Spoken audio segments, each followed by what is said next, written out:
What a night! I am a progressive. You know, I get accused of being kind of moderate and center. I plead guilty. I am a progressive who gets things done. People say, where is the marquee achievement? No sweeping agreements, no signature doctrine.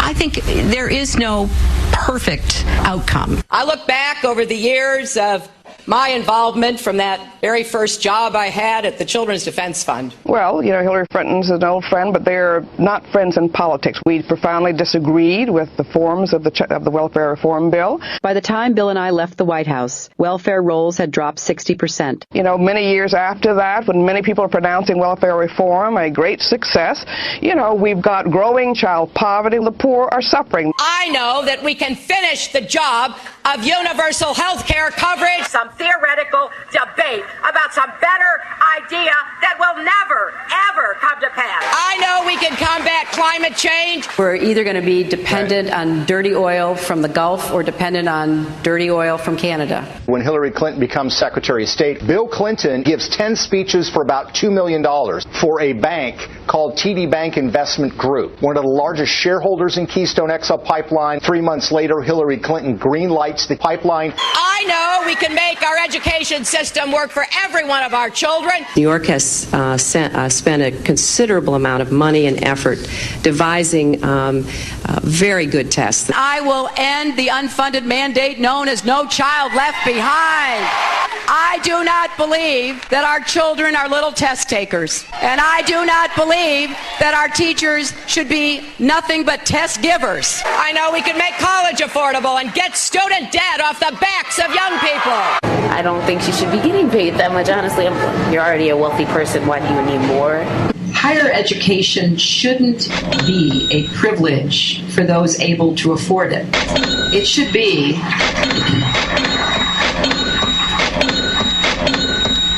an opportunity widely available for anyone with the talent, determination, and ambition to learn. And I know we can protect our rights.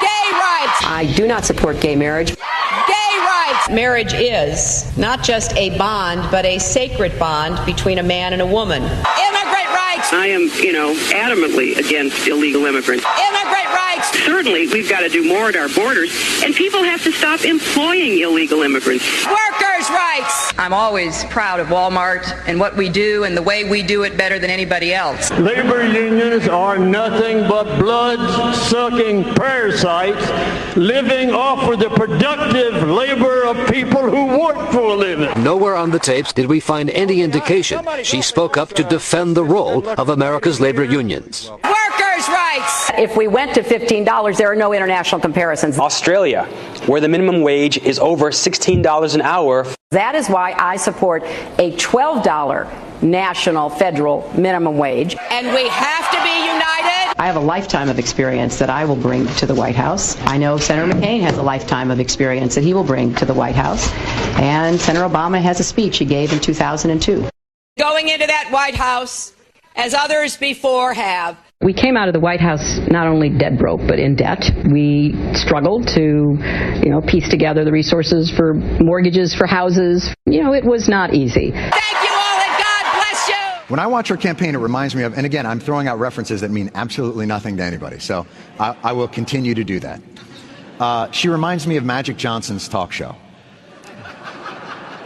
And I won't say anything. You had that thought too, huh? If you ever watch Magic Johnson's talk, Magic Johnson was a charming individual, but he wasn't a talk show host. And when you watched his show, you could almost see Arsenio's advice to him in real time rendering. So he would sit and he would go, my first guest tonight. Oh, Arsenio said enthusiasm is something that my first guest tonight is share, everybody. But it never seemed authentic and real to his personality. It seemed like he was wearing an outfit designed by someone else, for someone else, to be someone else. And that is not to say that she is not preferable to Donald Trump, because at this point, I would vote for Mr. T over Donald Trump. But I think she will be in big trouble if she can't find a way. And maybe I'm wrong. Maybe a real person doesn't exist underneath there. I don't know. You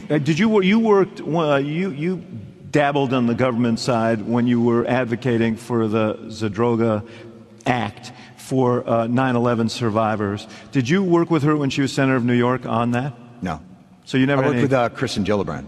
Mm-hmm, I see. So she was out of the Senate by then. She's terrific. Kristen Gillibrand is terrific. So Hillary was out of the Senate by then. You must have had her on your show. Yes. And what was that like? Really cool.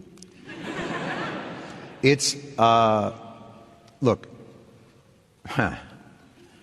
there are politicians who are either rendering their inauthenticity in real enough time to appear authentic, and then there are politicians who render their inauthenticity through, it's like when your computer, you want to play, if you have a Mac and you want to play a Microsoft game on it, and there's that weird lag. Yes. I think that's a big problem. There's like a 7-second delay, and all the words come out in a perfectly politically calibrated sentence. Right. Now, what gives me hope in that is that there's a delay, which means she's somehow fighting something. I've seen politicians who don't have that delay and render their inauthenticity in real time, and that's when you go, that's a sociopath. Weapons of mass destruction. The Iraqi regime possesses biological and chemical weapons. Saddam Hussein's chemical and biological weapons. The regime is seeking a nuclear bomb. And his nuclear program. The Iraqi regime is building the facilities necessary to make more biological and chemical weapons. Saddam Hussein has worked to rebuild his chemical and biological weapons stock. And continuing ties to terrorist organizations. He has also given aid, comfort, and sanctuary to terrorists. And there are al-Qaeda terrorists inside Iraq. Including al-Qaeda members. That Saddam has resumed his efforts to acquire nuclear weapons. His missile delivery capability and his nuclear program. Who will govern Iraq when Saddam Hussein is removed? And what role will the U.S. play in an ensuing civil war that could develop in that country? Will moderate governments in the region of large Islamic fundamentalist populations be overthrown and replaced by extremists? Proof positive this morning, if anyone needed, that the causation of the crisis in Iraq and Syria lay in the initial invasion. Almost all of the leaders of the Islamic State are former Iraqi officers. There have been a lot of questions about Iraq posed to candidates over the last weeks. I've made it very clear that I made a mistake, plain and simple. I made a mistake, plain and simple. I made a mistake, plain and simple. I made a mistake, plain and simple. Plain and simple. Plain and simple. Plain and simple. Plain and simple. Plain and simple. Plain and simple. Plain and simple. Plain and simple. Plain and simple. Plain and simple. Plain and simple. Plain and simple. Plain and simple. Plain and simple. Plain and simple. Plain and simple. Plain and simple. Simple. Simple. Simple. Simple. Simple. Simple. Simple. Simple. Any vote that might lead to war should be hard. But I cast it with conviction. America is addicted to oil. Iraq has one of the largest customer bases in the entire Arab world. It has one of the world's largest supplies of oil.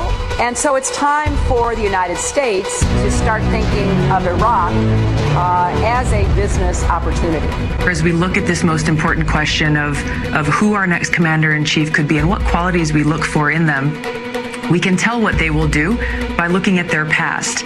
I have not heard Secretary Clinton actually apologize to my brothers and sisters in uniform, military families, for her vote for the Iraq war. This is what we call smart power, showing respect even for one's enemies.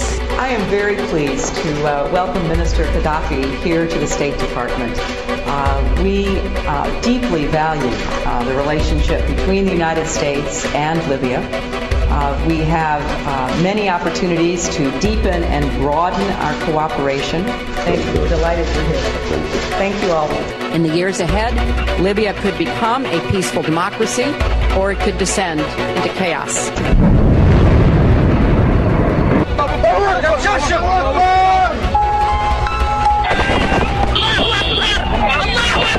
As we came, we saw, he died. These poor immigrants live in Benghazi. When I was coming from my work, they were car after me, chasing me. They said I should stop. I can't stop because they were holding cutlass and dangerous weapon with them. I was running for my life. I wish they caught me, that would have been the end of my life. We are not safe. they were bringing out their knives and guns that they want to rape our girls. Now we can't stay in Libya anymore. 300 African migrants were found dead after a boat from Libya went down off the coast of Lampedusa. So, yes, I mean, Libya was a different kind of calculation, and we didn't lose a single person. We didn't lose a single person. We didn't lose a single person. We didn't lose a single person. We didn't lose a single person. We didn't lose a single person. We didn't lose a single person. We didn't lose a single person. We didn't lose a single person. We didn't lose a single person. We didn't lose a single person. We didn't lose a single person. We didn't lose a single person.